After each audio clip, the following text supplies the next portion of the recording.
रूस यूक्रेन युद्ध के चलते रूस और यूरोप के रिश्ते पिछले 3 सालों से पूरी तरह बिगड़ चुके हैं। यूरोपीय संघ यानी कि यूरोपीय यूनियन ने रूस पर कड़े प्रतिबंध लगाए हैं, जिससे न सिर्फ ऊर्जा आपूर्ति प्रभावित हुई है बल्कि वैश्विक खदान और तेल गैस बाजारों में अस्थिरता बढ़ गई है। ऐसे समय में भारत ने यूरोप को चेतावनी दी है कि रूस पर अत्यधिक दबाव डालने से उल्टा असर हो सकता है और यह नीति वैश्विक संतुलन को और ज़्यादा अस्थिर कर सकती है। यानी कि भारत का कहना है कि किसी भी समस्या का हल युद्ध या कठोर आर्थिक प्रतिबंध नहीं बल्कि संवाद और कूटनीतिक प्रयासों से निकल सकता है। भारत और रूस के बीच दशकों पुराना राजनीतिक और रक्षा सहयोग है। भारत के 60% से ज़्यादा हथियार सिस्टम आज भी रूस से आते हैं और फिलहाल यूरोप के 27 देश अमेरिका के साथ रूस पर प्रतिबंध लगाने में लगे हुए हैं। इसके साथ ही भारत ने रूस का साथ देना शुरू कर दिया है।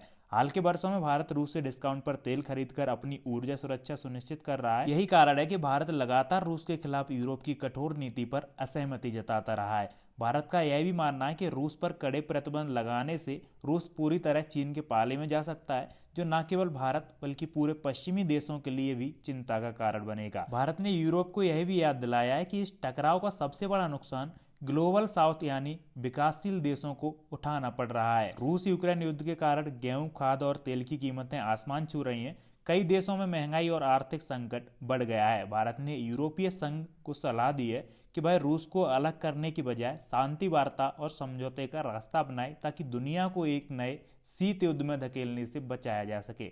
भारत और यूरोपीय संघ के बीच संबंध काफी गहरे हैं। दोनों के बीच हर साल लगभग $75 बिलियन का व्यापार होता है। Technology, green energy, digital sector और रक्षा क्षेत्र में भारत और यूरोप मिलकर कई प्रोजेक्ट्स पर काम कर रहे हैं। अब भारत यहाँ पर यह नहीं चाहेगा कि हम अगर रूस से दोस्ती कर रहे हैं तो यूरोप से हमारी दुश्मनी हो जाए। इंडो पैसिफिक क्षेत्र में चीन का बढ़ता प्रभाव भी भारत और यूरोप दोनों के लिए चुनौती है। यही वजह है कि भारत यूरोप से यह कह रहा है कि रूस के साथ टकराव में संतुलन बनाए, ताकि भारत यूरोप के आपसी रिश्तों पर इसका बुरा असर न पड़े। भारत का यह भी तर्क है कि रूस अब भी वैश्विक ऊर्जा सुरक्षा पर बड़ा स्तंभ है। अगर यूरोप रूस पर और ज्यादा दबाव डालेगा तो रूस मजबूरी में चीन के साथ और मजबूत गठबंधन बना लेगा। इससे न सिर्फ भारत की सुरक्षा चुनौतियां बढ़ेंगी बल्कि अमेरिका और यूरोप को भी नए मोर्चों पर खतरा महसूस होगा। भारत की नीति साफ है, वह किसी भी तरीके से ध्रुवीकरण के पक्ष में नहीं है। भारत हमेशा से बहुध्रुवीय दुनिया का समर्थन करता है, जहां संवाद और कूटनीति सबसे बड़ा हथियार हो। भारत की भूमिका यहाँ एक ब्रिज यानी पुल की तरह हो सकती है। भारत रूस का भरोसेमंद साझेदार है, लेकिन यूरोप और अमेरिका के साथ भी उसके मजबूत संबंध। यही कारण है कि भारत शांति वार्ता और युद्ध विराम के लिए बीच का रास्ता सुझा सकता है। यूरोपीय संघ इस समय एक मुश्किल स्थिति में है और रूस पर दबाव डालना उसकी मजबूरी है, क्योंकि यूक्रेन युद्ध को खत्म करना यूरोप की सुरक्षा के लिए अनिवार्य है। लेकिन भारत का कहना है कि प्रतिबंधों और दबाव में हालात बिगड़ेंगे।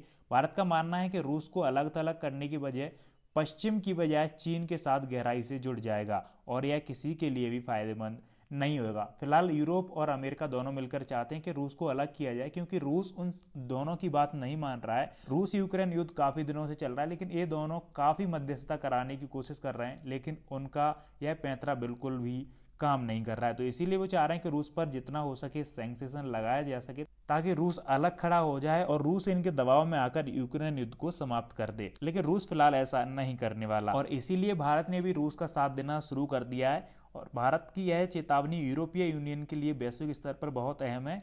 आज की दुनिया में सुरक्षा, ऊर्जा, अर्थव्यवस्था एक दूसरे से जुड़ी हैं और एक क्षेत्र का युद्ध दूसरी पूरी दुनिया को प्रभावित कर सकता है। भारत का यह स्टैंड न केवल रूस और यूरोप के लिए बल्कि पूरे ग्लोबल साउथ के लिए ही सकारात्मक रहेगा। भारत ने यूरोपीय संघ को जो चेतावनी दी है वह सिर्फ रूस के लिए नहीं बल्कि पूरी दुनिया के लिए एक संदेश है कि शांति और संवाद से ही समस्या का समाधान संभव है। अगर यूरोप रूस पर अत्यधिक दबाव बनाएगा तो वह टकराव और बढ़ेगा और वैश्विक अर्थव्यवस्था को नुकसान पहुंचेगा। तो भारत का स्टैंड बिल्कुल स्पष्ट है, हम शांति चाहते हैं, न कि ध्रुवीकरण।